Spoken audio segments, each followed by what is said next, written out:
नमस्कार लाडक्या बहिणींनो, स्वागत आहे तुमचं सर्वांचं आजच्या आपल्या नवीन व्हिडिओमध्ये. बघा, आजचा हा व्हिडिओ आपल्या लाडक्या बहिणींसाठी तसेच शेतकरी बांधवांसाठी आहे. मित्रांनो बघा, सर्वात मोठी ही बातमी आहे. मुख्यमंत्र्यांच्या या 4 लाडक्या योजना आहेत ज्यांना ब्रेक लागणार आहे. म्हणजे ही 4 योजना आता बंद होणार आहे. ही माहिती नेमकी खरी आहे का? त्यावर आपण हा व्हिडिओ आणलेला आहे की खरंच ही 4 योजना बंद होणार आहे का? व कुठल्या या योजना आहे, या योजनेचे नाव काय आहे? तर हे एका-एकाने आपण संपूर्ण योजना इथे बघूया व शासनचा निर्णय यावर काय आहे हे सुद्धा बघूया. बघा, 2 शासन निर्णय इथे रद्द झालेले असून केंद्र सरकारकडून घेतलेले एक 36 लाख कोटींचे कर्ज. मित्रांनो बघा, आजच्या व्हिडिओत आपण या व्हिडिओमध्ये मी तुम्हाला खरंच ही योजना रद्द झाली का हे सुद्धा सांगणार आहे. तर व्हिडिओला नक्की पूर्ण बघा आणि चॅनलवर जर तुम्ही नवीन असाल तर या चॅनलला सबस्क्राईब करा. या चॅनलवर आपण अशी नवीन-नवीन व्हिडिओ आणत असतो आणि तुम्हाला माहिती देत असतो. ती माहिती जोपर्यंत खरी नसते तोपर्यंत आपण व्हिडिओ बनवत नाही. ती माहिती खरी असल्यावरच आपण व्हिडिओ बनवत असतो. आणि दर रविवारी आपण एक त्यावर लाईव्ह स्ट्रीम घेत असतो. लाईव्ह एक आपण व्हिडिओ घेत असतो, ज्यावर तुमचे जे काही प्रश्न आहे हे आपण सोडवतो. तर चला मग व्हिडिओला सुरुवात करूया. बघा, विधानसभा निवडणुकीपूर्वी सुरू केलेले 10 योजना मुळे राज्य सरकारना यंदा केंद्र सरकारकडून एक 36 लाख कोटीचे कर्ज घ्यावे लागले आहे. आणि या पार्श्वभूमीवर आता 10 पैकी 4 योजना फडणवीस सरकार ब्रेक लावणार आहे. मित्रांनो बघा, मागे बघा निवडणुकीपूर्वी मग 10 अशा योजना होत्या, ज्या योजना सुरू करण्यात आल्या होत्या आणि या योजनेमधील आता 4 अशा योजना आहेत, ते बंद करण्यात आलेल्या आहे. कारण या योजनामुळे सरकारला आपल्या राज्य सरकारला केंद्र सरकारकडून कर्ज घ्यायचे काम पडले. त्यामुळे ही योजना बंद करण्यात येणार आहे. ही कोणती 4 योजना आहे इथे आपण बघून घेऊया. सर्वात पहिली योजना आहे मुख्यमंत्री तीर्थदर्शन योजना. मित्रांनो, ही योजना बंद होणार आहे. नोट करून घ्या, लिहून घ्या कुठेतरी, ही योजना बंद होणार आहे. मुख्यमंत्री वयश्री योजना व 1 रुपयात पीक विमा योजना ही योजना सुद्धा बंद करण्यात येणार आहे. मुख्यमंत्री अन्नपूर्ण योजना ही योजना सुद्धा बंद करण्यात येणार आहे. तर अशी 4 योजना आहे. ही योजना काही म्हणजे बंदच झालेली आहे. तुम्ही बघितलं असेल सुद्धा, पीक विमा 1 रुपयात जो पीक विमा भरण्यात येत होता ते सुद्धा रद्द झालेला आहे. याशिवाय बघा, मुख्यमंत्री युवा कार्य प्रशिक्षण योजना यामध्ये तरुणांची नोंदणी आता बंद झालेली आहे. सध्याच्या या प्रशिक्षणाच्या जून-जुलै विद्यावेतन मिळाले नसल्याची बाब समोर आली आहे. मित्रांनो बघा, मुख्यमंत्री युवा कार्य प्रशिक्षण योजना सुद्धा बंद झालेली आहे. आता पुढे बघा, विधानसभा निवडणुकीपूर्वी सरकारने ही 10 योजना सुरू केली होती. त्यापैकी ही 4 योजना आहे जे बंद होणार आहे. बघा, विधानसभा निवडणुकीपूर्वी राज्य सरकारने गेम चेंजर योजना जाहीर केल्या आणि या काही दिवसातच शासन निर्णय काढून सुरूही केल्या होत्या. मात्र बघा, 1.5 लाख कोटींच्या या योजना होत्या. 1.5 लाख कोटींच्या योजना होत्या मित्रांनो. यामुळे बघा, आपल्या राज्य सरकारला केंद्र शासनाकडून मोठा लोन घ्यायचं काम पडलं. त्यांना एक मोठा तिथे लॉस झाला, कारण की त्यांनी मोठ्या-मोठ्या जास्ती योजना इथे काढल्या म्हणून. इथे बघा, आता ही एक इथे आपण लिस्ट बघत आहोत. ही योजना इथे चालू राहणार आहे.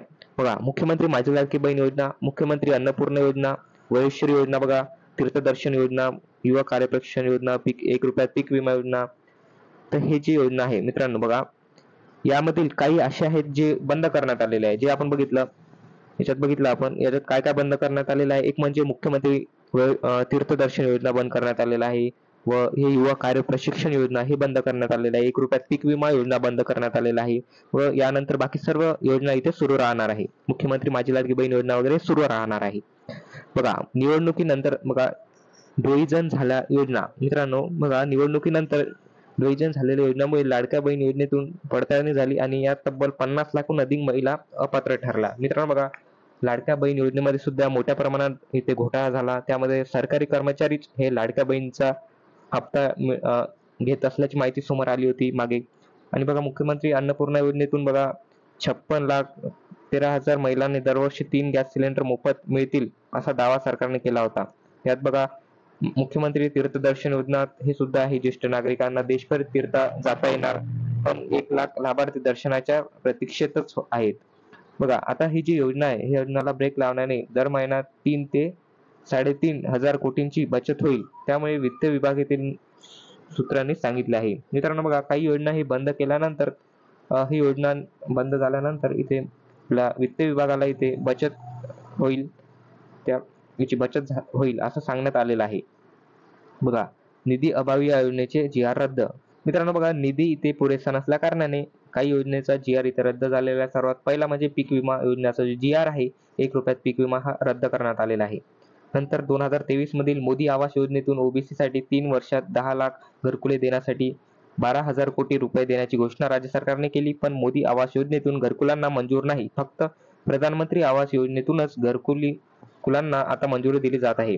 मित्रांनो बघा, मोदी आवास योजना जी आहे तिथून घरकुलांना मंजुरी नाही, मात्र जे प्रधानमंत्री आवास योजना आहे यातच फक्त मंजुरी इथे मिळणार आहे.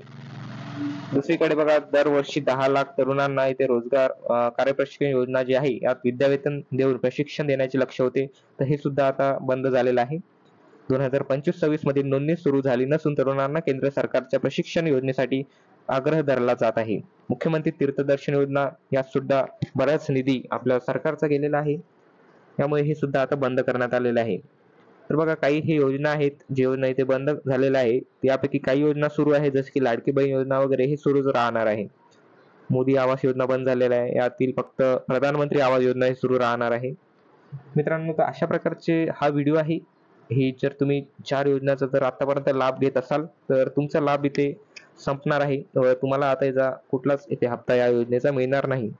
आणि जर तुम्ही लाडकी बहीण योजनेचा लाभ घेत असाल, तर लाडकी बहीण ही योजना सुरू राहणार आहे. यावरचा निर्णय सुद्धा मी तुम्हाला पुढच्या व्हिडिओत सांगणार आहे. तर तुम्हाला काही अडचण जर काही विचारायचं असेल, तर आपला कमेंट बॉक्स खुला आहे. त्या कमेंट बॉक्समध्ये तुम्ही तुमचे प्रश्न मांडू शकता. आणि आपण दर रविवारी आता एक नवीन आणलंय. दर रविवारी आपण इथे एक लाईव्ह स्ट्रीम घेणार आहे. त्या लाईव्ह स्ट्रीममध्ये तुमचे प्रश्न आपण इथे सोडवू. तुम्हाला काही अडचण असेल, तुम्हाला काही विचारायचं असेल, तर ते सुद्धा आपण इथे प्रश्न मांडूया त्या लाईव्ह स्ट्रीममध्ये. तर अशा प्रकारचा व्हिडिओ आहे. या व्हिडिओला तुम्ही आपल्या मित्रांपर्यंत शेअर करा. धन्यवाद.